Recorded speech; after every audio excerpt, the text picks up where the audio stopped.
உங்கள் ஜெயா டிவியில். We are immensely delighted to welcome the singing queen, most beautiful Andrea. She is a fantasy, sha-na-na-na-na, oh oh oh, sweet as a harmony, sha-na-na-na-na. உங்களுடைய பொங்கல் எப்படி இருக்கும் சொல்லுங்க. எனக்கு பொங்கல்னா சக்கரை பொங்கல் தாங்க.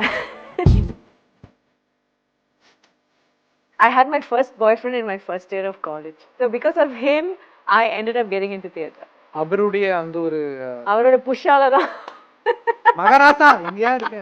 அழகு ஏஞ்சல் அக்காண்டியா, அக்கா பாட்டு கேட்டு வந்து நின்றியா.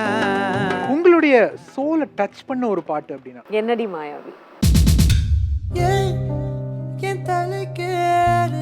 Selvaraghavan and Vetrimaaran, School of Thought. இவங்க ரெண்டு பேரையும் ஒரு தராசுல வச்சா இடம் எந்த பக்கம் போகும்னு நினைக்கிறீங்க? நடிகை ஆண்ட்ரியா தன் திரையுலக சுவாரஸ்ய அனுபவங்களை பகிர்ந்து கொள்ளும் ஜாலி நிகழ்ச்சி 1000ல் ஒருத்தி நாளை இரவு 9:30 மணிக்கு காண தவறாதீர்கள்.